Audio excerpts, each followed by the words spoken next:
Hello everybody, எல்லாரும் எப்படி இருக்கீங்க? நான் டாக்டர் அபிநயா. நான் ஒரு குழந்தைகள் நல மருத்துவர் மற்றும் அலர்ஜி ஆஸ்மா சிறப்பு சிகிச்சை நிபுணர், இமயம் சிறப்பு மருத்துவமனை, நாமக்கல். ஸோ நிறைய வீடியோஸில் நான் குழந்தைகள் நலம் மற்றும் அலர்ஜி ஆஸ்மா சம்மந்தப்பட்ட இன்ஃபர்மேஷன் கொடுத்துட்டு வரேன். அண்ட் நிறைய பேர் டவுட்ஸ் கேட்குறீங்க அண்ட் நிறைய வெல்கமிங்காகவும் இருக்குது. ஸோ உங்களுடைய ரிசப்ஷனுக்கு ரொம்ப ரொம்ப தேங்க்ஸ். ஸோ இன்னைக்கு நான் ரொம்ப காமன் டாபிக் தான் நான் பேச போகிறேன். அண்ட் குழந்தைங்களுடைய பாட்டில் ஃபீடிங் பற்றி இது.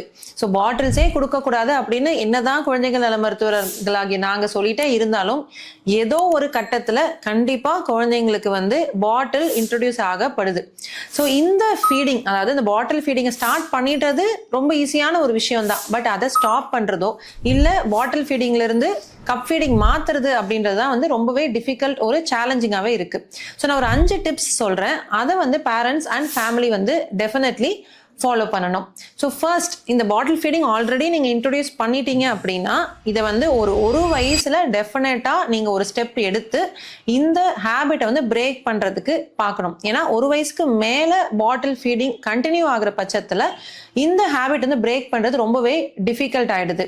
ஸோ குழந்தை நல்ல ஃபீட் பண்ணிகிட்டே இருக்காங்க அண்ட் அந்த சமயத்தில் சளி, இருமல், காய்ச்சல் அந்த மாதிரி எந்த ஒரு விஷயமும் இல்லை அப்படின்ற பட்சத்தில் நீங்கள் இந்த பாட்டில் ஃபீடிங்கை ஸ்டாப் பண்ணணும். 1 ஃபீட் அட் அ டைம்னு ஸ்டார்ட் பண்ணுங்க.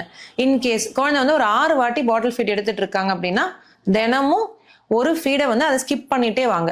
ஸோ இந்த பாட்டில் ஃபீடை ஸ்கிப் பண்ணுறதுனால எது ஆல்டர்னேட்டிவாக நம்ம யூஸ் பண்ணலாம் அப்படின்னா ஓப்பன் கப். ஸோ பாட்டில்ல இருந்து ஸ்ட்ரெயிட்டாக ஸ்ட்ராக்கு மாற்றுறது கொஞ்சம் கஷ்டமாக இருக்கும். ஸோ ஓப்பன் கப் நீங்கள் ட்ரை பண்ணலாம். இது ட்ரெயினர் கப் அப்படின்னு சொல்லுவாங்க. ஸோ குழந்தைங்களுக்கு சின்ன ஒரு 60 ml ஆரம்பிச்சு 100, 120 ml நிறைய கப் சைஸஸ் கிடைக்குது. ஸோ அதை இன்ட்ரோடியூஸ் பண்ண ஆரம்பிங்க. இல்லை உங்கள் குழந்தை ஓரளவுக்கு ஹேண்டில் பண்ணுறாங்க அப்படின்னா ஸ்ட்ரெயிட்டாக ஸ்ட்ரா வச்ச கப்ஸ் அவைலபிளாக இருக்குது. ஸோ அதை நீங்கள் யூஸ் பண்ணலாம். இது இன்னொரு வகையான கப்ஸ் இருக்குது, அதாவது சிப்பி கப், சிப்பர் மாதிரி இருக்கும். இதை நீங்கள் யூஸ் பண்ண வேண்டாம். ஈவன் டென்டிஸ்ட்டுமே அதே ஒப்பீனியனில் தான் இருக்காங்க. ஸோ ஓப்பன் கப் இல்லைனா ஸ்ட்ரா கப்பை கொஞ்சம் கொஞ்சமாக இன்ட்ரடியூஸ் பண்ணுங்க.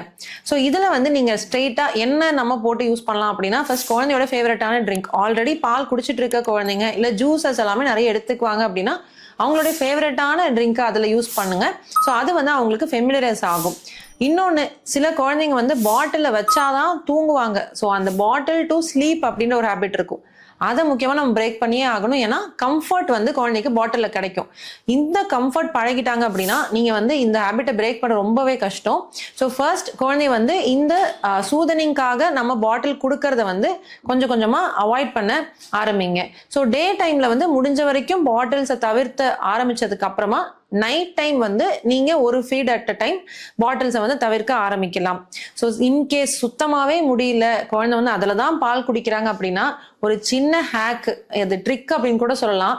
பால் கொடுக்குறோம் அப்படின்னா கொஞ்சம் கொஞ்சமாக அதில் தண்ணி கலந்து அந்த பாலை நல்லா டைல்யூட் பண்ணி, ஸோ அந்த பால் சுத்தமாகவே குழந்தைக்கு டேஸ்ட் இல்லாத மாதிரி பண்ணிட்டோம்னா குழந்தை லேசாக அந்த பாட்டில் மேலேயே ஒரு அவர்ஷன், ஒரு வெறுப்பு குழந்தை இந்த பாட்டில் ஃபீடிங்லேருந்து வெளியில் வந்துடுவாங்க.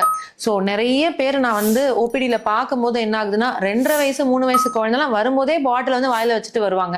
ஸோ அந்த ஹேபிட்டை முடிஞ்ச வரைக்கும் 1.5 வயசு மேக்ஸிமம், நான் சொல்கிறேன் 2 வயசில் ஸ்டாப் பண்ணிடுங்க. அதுக்கு மேலே பாட்டில்ஸ் யூஸ் பண்ணும்போது டீத்தோட அலைன்மெண்ட், இந்த டென்டல் அக்ளூஷன் எல்லாமே நடக்குது. ஸோ அதுக்கப்புறம் நிறைய வாட்டி நீங்கள் டென்டிஸ்ட்டை பார்க்க வேண்டிய நிலைமை வந்துடும்.